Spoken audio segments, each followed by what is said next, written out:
तुमसे बोला था कि 20 का नोट है, तुम्हारे समझ में नहीं आता है। 10 रुपए के रसगुल्ले लेना, लेकिन नहीं, 20 का नोट पकड़ाया है, 10 रुपए के रसगुल्ले ले ली तुमने। शर्म आनी चाहिए यार गुड्डू। अरे तो क्या हो गया भैया? अबे क्या हो गया? क्या 10 रुपए का नुकसान हो गया ना? ओहो। रुको, बताओ।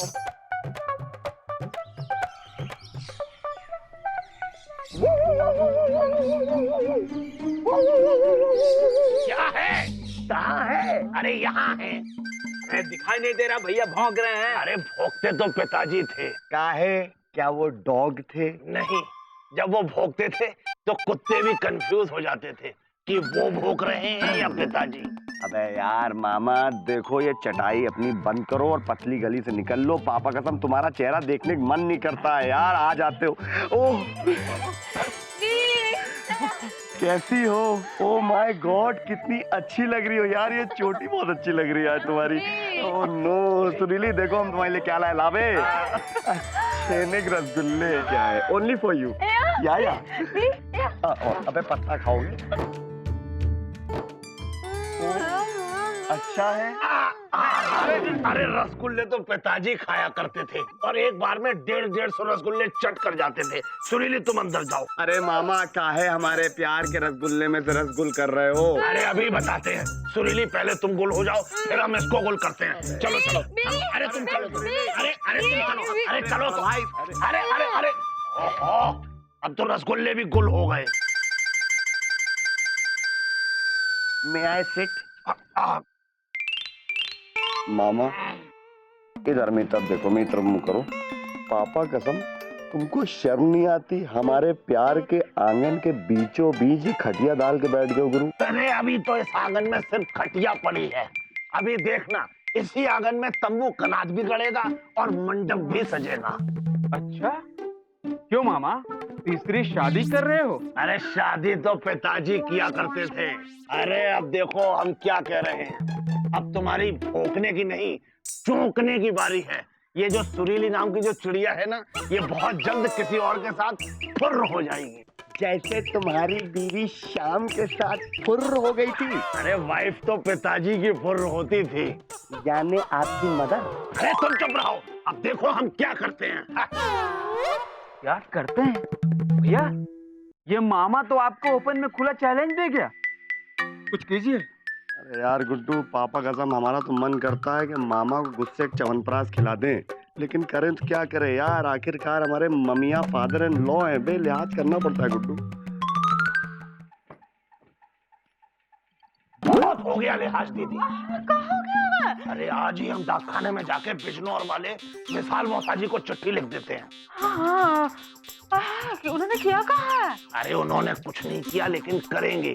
उनकी नजर में सुरीली के लिए एक बहुत ही सुरीला लड़का है। सच? झूठ तो नहीं कह रहे हो? अरे झूठ तो पिताजी कहते थे। बस हम आज ही चिट्ठी लिख देते हैं और उसमें लिखते हैं कि जितना जल्दी हो लड़के वालों को यहाँ भेज दो। हाँ, लेकिन अरे दीदी, दान दहेज की बिल्कुल चिंता मत करो बस। अच्छा।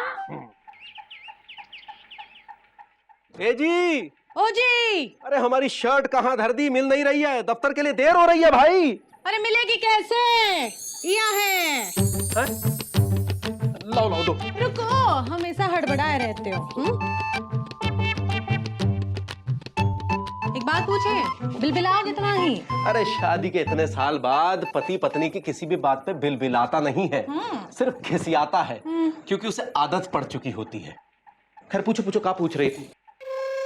हम देख रहे हैं आजकल तुम्हारी बुसट के बहुत बटन टूट रहे हैं। हाँ तो मतलब लगता है किसी की उंगलियां तुम्हारे बुसट के बटन को पकड़ के झूला झूल रही है। अरे छोड़ो इंदुमती, काहे मिर्च डाल के जले पे नमक छिड़क रही हो?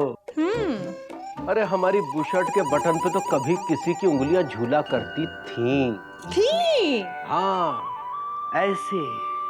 ऐसे अपने कोमल हाथों से ऐसे उंगलियां डालते हुए ऐसे कोमलता से फिराते हुए कहती थी, ए जी दफ्तर से कब लौटोगे?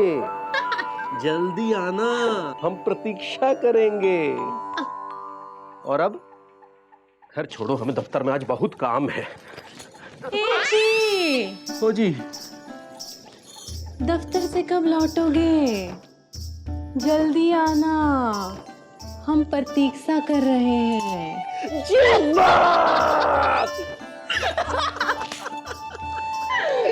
सच कह रहे इंदुमती, कसम से मन करता है कि जीवन ऐसे ही कट जाए, ऐसे ही हम बटन तोड़वाते रहे और टकवाते रहे। वाह, चलो जाओ, बहुत हो गया। तू वैसे छुड़वा क्या रही हो? पगला गए हो का? दफ्तर नहीं जाना, चलो जाओ। अरे जाओ ना। कसम से कह रहे हैं, अगर दफ्तर में बहुत काम नहीं होता ना तो बुशर्ट के बटन की कसम, हाँ? चाहे कुछ भी हो जाता, हम दफ्तर नहीं जाते। इंदुमती कहाँ चली गई? अरे तुम दफ्तर जाओ, बड़े बाबू बुला रहे हैं।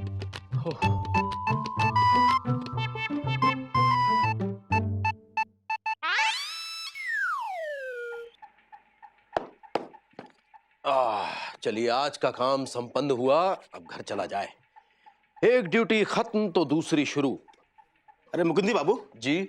लापतागंज के नाम एक चिट्ठी आई है, थोड़ी सी भीग गई है, जिसकी वजह से पता मिट गया है। बस केवल लापतागंज लिखा रह गया है। दिखाइए।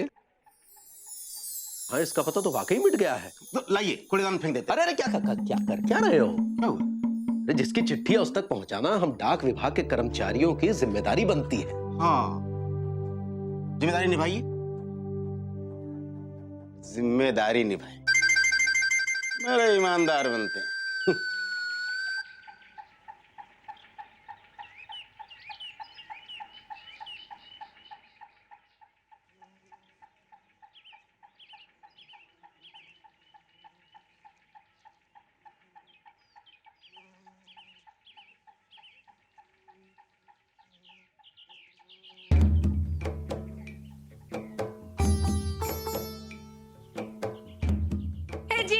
ओ जी, चिट्ठी आई है का?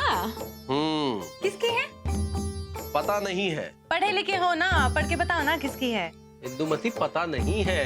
हमेशा लबलबाए रहते हो। वो देखो ना, लिखा होगा सेवा में फलाना फलाना। अरे वही तो कह रहे हैं, पता नहीं है। का पता नहीं लगा रखा है। पता मतलब ये देखो, ये पता नहीं है, सिर्फ लिखा है लापतागंज। बिना पते की चिट्ठी? नहीं, पता है। तो मिटाए का है? अरे वो पानी ले लो ना, कब से खड़े हैं? हम इस पानी की बात नहीं कर रहे हैं इंदुमती। अब यही पानी है पीने को, पी लो ना। अरे भगवान, बिल्कुल अपनी अम्मा पे गई है। एक बार शुरू हो जाती है तो रुकने का नाम ही नहीं लेती है। हमारे कहने का मतलब ये है कि चिट्ठी में पता लिखा था, लेकिन पानी गिरने की वजह से मिट गया है। अच्छा, तो फिर चिट्ठी उठाए का है? इंदुमती जी, हमारी नैतिक जिम्मेदारी है कि जिसकी चिट्ठी है उस तक सही सलामत पहुंचा दी जाए। अच्छा, एक पते की बात पूछे? जब तुमको पता है कि पता ही नहीं कि चिट्ठी में किसका पता है, तो पता कैसे चलेगा किस पते पे पहुंचानी है? हमने दिमाग में खा दिया है। आइडिया है। वही इस चिट्ठी को खोलते हैं और पढ़ते हैं। पगला गई होगा? किसी की अनुमति के बिना चिट्ठी पढ़ना बहुत गलत बात है, पता नहीं है? लेकिन अगर पूरे गांव के सामने खोल के पढ़े तो? माफ करना। ना इंदुमती, क्या कमाल की बात कही है, कसम से। अब ये चिट्ठी पूरे गांव के सामने खोली जाएगी, इसे पढ़ा जाएगा और फिर ये जिसकी चिट्ठी होगी वो इसे ले जाएगा। माफ करना।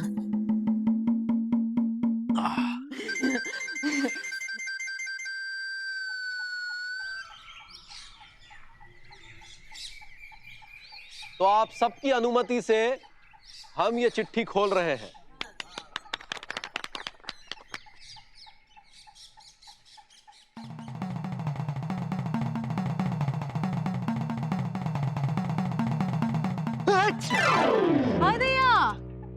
ऐसा क्या लिखा है चिट्ठी में जो ऐसे झटक गए?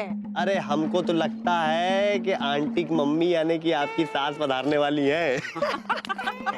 बिजी, यहीं से घुमा के लपड़ मारेंगे, सब मस्करी भूल जाओगे। अरे मस्करी तो पिताजी किया करते थे। मुकुंदी बाबू, आप चिट्ठी देखो और उसमें देखो कि क्या लिखा है। इसमें लिखा है कि हम रात के 8 बजे आ रहे हैं, पैसे तैयार रखना।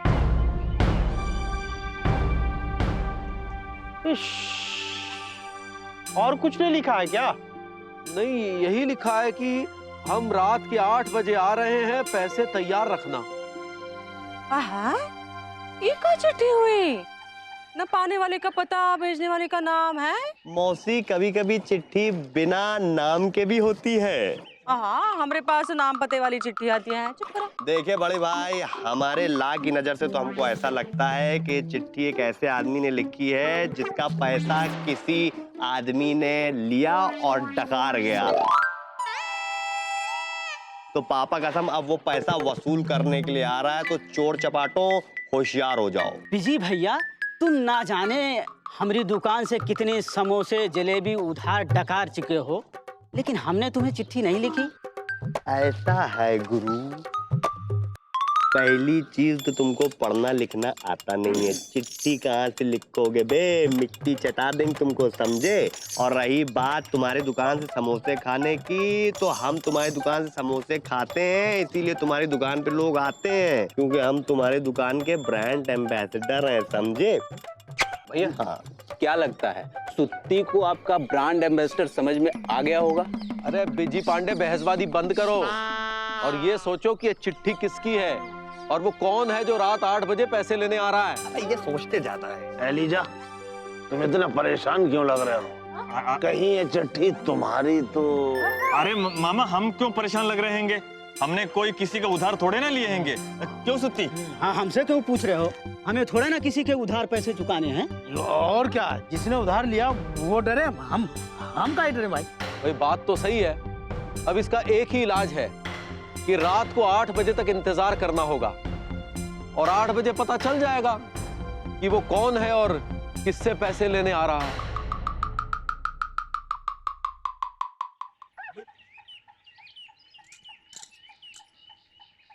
दीदी, हमारी समझ में एक बात नहीं आ रही है। हाँ, इसमें का नई बात है? तुम्हारी समझ में कोई बात आती भी है? हाँ। अरे बात तो पिताजी की समझ में नहीं आती थी। दीदी, आज सुबह ही हमने बिजनौर वाले विशाल मौसा जी को चिट्ठी लिख दी। और हमने चिट्ठी में लिखा था कि जितना जल्दी हो लड़के वालों को यहाँ भेज दो।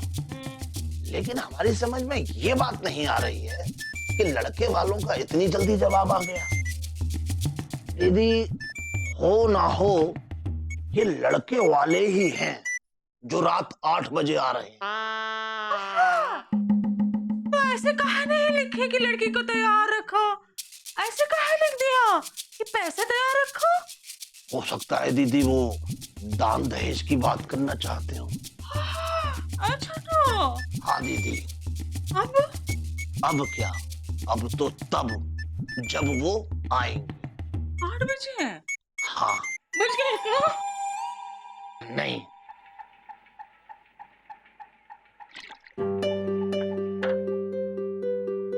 पिछले महीने शहर से सेठ नथुलाल के यहाँ से उधार घी तेल लाया था। उस उधार के तेल से समोसे बनाए थे, जो लोग उधार में खा भी गए। कहीं सेठ नथुलाल तो अपने पैसे लेने नहीं आ रहा है।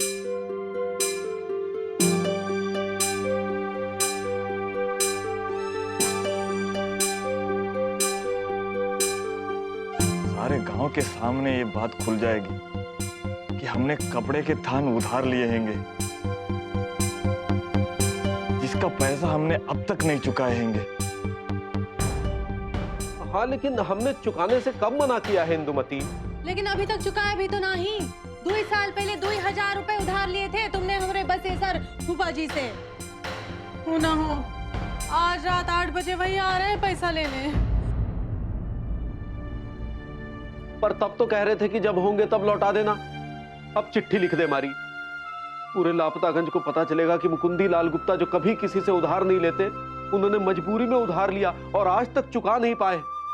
तो हमारी तो गर्दन शर्म से झुक जाएगी। हम किसी को मुंह दिखाने के काबिल भी नहीं रहेंगे। सो तो है। अरे अरे अरे गलती हो गई भाई, बहुत बड़ी गलती हो गई। जो चुकाना भूल गए। पैसा देकर टिकट खरीदे थे, 10 लाख चुकाना था। अरे वादा किए थे कि चुनाव जीतने के बाद दे देंगे। देना चाहिए था ना, आप चुनाव जीत तो गए। अरे चुप रहो बकलोल कहीं। अरे नेता चुनाव जीतने के बाद वादा याद रखे, वो नेता कैसा? हाँ हाँ, वो जो आदमी आ रहा है ना, जरूर हाई कमान का आदमी होगा। अरे तो अब क्या करेंगे? अरे क्या करेंगे? उनके सामने सर झुकाएंगे, नहीं माने तो चुकाएंगे। गांव वालों के सामने सारी पोल खुल जाएगी और आपकी कुर्सी हिल जाएगी। वही है, हम कह रहे हैं ये वही है। जरूर भूरे मल ने ही बड़े साहब को बताया होगा कि हमने उनका हिस्सा कम पहुंचाया है। मतलब क्या बड़े साहब को पता चल गया है कि जिस तरह वो अपने बड़े साहब का हिस्सा दबाते हैं, हमने भी इस बार उनका हिस्सा दबा लिया? अरे तो क्या हुआ यार, हिस्सा दबाना प्रजातंत्र की परंपरा है। लेकिन यार पूरे गांव में बात खुल जाएगी कि हम खाते हैं। नहीं साहब, बात ये कहिए कि सबको पता चल जाएगा कि हम भी खाते हैं। हाँ,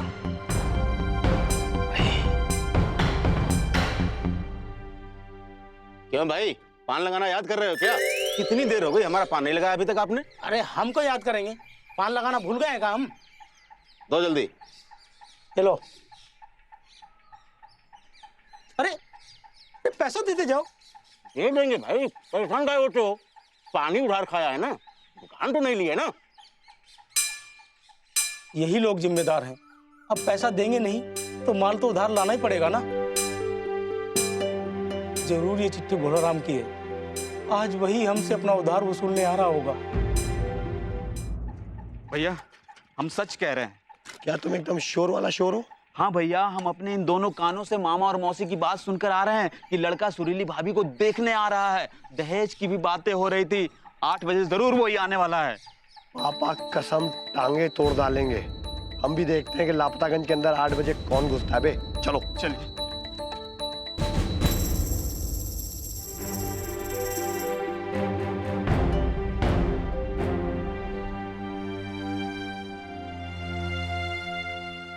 आठ बज गए हैंगे। दीदी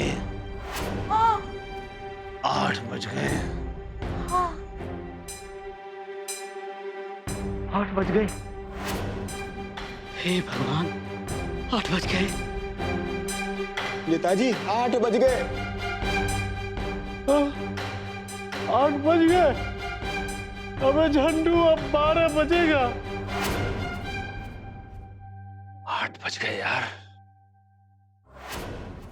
भैया 8 तो बज गए।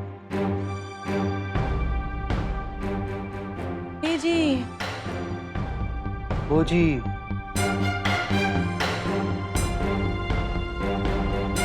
8 बज गए। 8 तो बज गए।